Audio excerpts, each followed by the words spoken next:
האם זה בסדר לירוק על נוצרים? האם זה בסדר? מצד מה? האם מבחינת התורה? לך, כאילו. אז ככה. מה אתה אומר? אם הם עובדי עבודה זרה, אז אנחנו צריכים למוס בהם ולשקט אותם ולרמוס אותם ובעיקרון גם להרוג אותם, כי הרי גוי חייב בשבע מצוות בני נוח, ואם הוא לא מקיים את זה צריך להרוג אותו. אבל... אתה תהרוג מישהו? אם הייתי יכול, הייתי מאוד שמח לעשות את זה, אבל אין לנו בית דין, אז אנחנו לא יכולים לעשות את זה. אוקיי. אבל האם לירוק עליהם, אז ככה, זה יכול לגרום גם לעבירה שקוראים לה חילול השם, ואם אין לזה תועלת, אז אין עניין לעשות את זה, אבל אם היה לזה תועלת כלשהי, שזה היה מפחית את העבודה הזרה בעולם, ודאי שהיה בזה עניין גדול.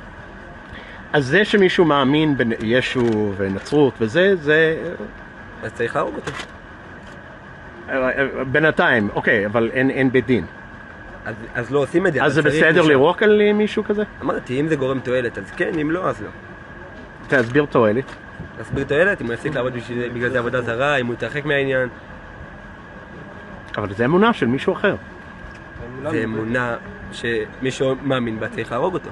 מי שמאמין שהאלוהים שלי הוא חלק מאיש, אז צריך להרוג אותו. מי שמזלזל באלוהים שלי, אז אני אהרוג אותו. אז זה לא, אבל זה תפקיד שלכם, להרוג או לרעוק, זה לא התפקיד של אלוקים? לא, השם אומר לנו מה לעשות. הוא אומר, זה כתוב, להרוג? איפה? איפה כתוב? היהדות תפקידה בעולם זה לעשות טוב, לגרום שהעולם יהיה נקי. כן. אז כל בן אדם שיאמין באיזה בן זונה אחד. אבל איפה זה כתוב? אבל איפה זה כתוב? איפה זה כתוב בגמרא? אתה רוצה להביא גמרא? אנחנו יכולים להביא גמרא ולראות. אבל הגמרא זה כתוב על ידי אנשים, לא על ידי... על ידי אנשים שהקדוש ברוך הוא שלח חכמים שכתוב בתורה של להקשיב להם. בסדר. אם יש היה מפוצץ את אבא שלך, מה? אם יש היה מעליב את אבא שלך יום יום, יורק עליו, אתה היית יורק עליו בשמחה או בששון. רגע, אבל מישהו שעובר שהוא נוצרי, הוא לא עושה את זה יום יום. זה ממש כמו יריקה בפרצוף, הוא נמצא כאן בבית של אלוקים, והוא בא ויורק עליו, הוא מתייחס אליו בצורה שגויה ביותר, בצורה שזה ממש כמו יריקה. לכן זה ממש... זה שהם קיימים. אני לא נכנס עכשיו לנידון אם צריך לירוק או לא צריך לירוק, אבל עצם זה שבן אדם בא נכנס, אז הוא נכנס, זה כמו שהוא יורק לאבא שלך בפרצוף. אבל הוא חי פה. זה לא משנה. אם הוא עכשיו שונא של אבא שלך, איך חי איתך בבית, זה היה כל פעם בשבילך כמו כאפה.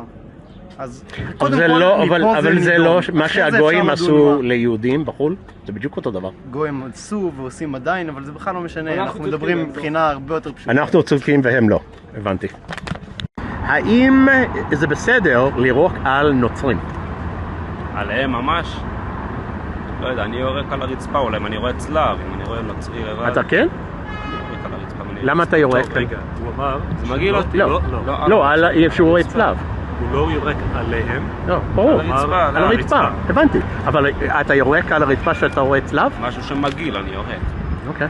ועליהם לא? לא. ולמה? מה הסיבה לתופעה הזאת? מאיפה זה... זה מגעיל אותי. למה? תסביר.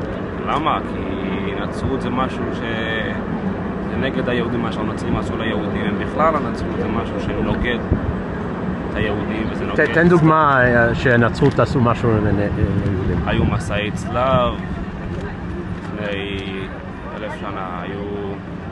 לא יודע, אני לא מכיר היסטוריה יותר מדי, אבל אני יודע שנצרות זה משהו שלא שייך אליו. האם זה בסדר לירוק על נוצרים, כמו שקרה פה? לירוק על נוצרים? לירוק. לא חושב שזה בסדר. לא חושב ש? לא חושב שזה בסדר. אוקיי. למה? כי נוצרי שמתנהג בכבוד, מגיע לו שיתנהגו אליו בכבוד. נוצרי שמתנהג בזלזול, וכמו שקרה בתקופות האחרונות, מה נוצרים הרגו יהודים, אז מגיע להם גם מוות, אבל מי שמתנהג בכבוד, מגיע לו כבוד. איזה נוצרים הרגו יהודים בזמן האחרון? באינקוויזיציה, לא, בשעות האחרונות. באינקוויזיציה, כאילו, לפני 500 שנה. הרבה מאוד דברים קרו, מלא דברים. זה אחרת. שנהרגו מלא אנשים. אנשים כאלה צריכים למות. מי שמתנהג בכבוד היום... הם מתו כבר. הבנת את הרעיון. מי שמתנהג באופן אלים מול יהודים, בגלל כל מיני סיבות, מגיע לו למות. מי שמגיע באופן מכובד, מגיע לו כבוד, כמו שצריך. אדם מכובד צריך כבוד.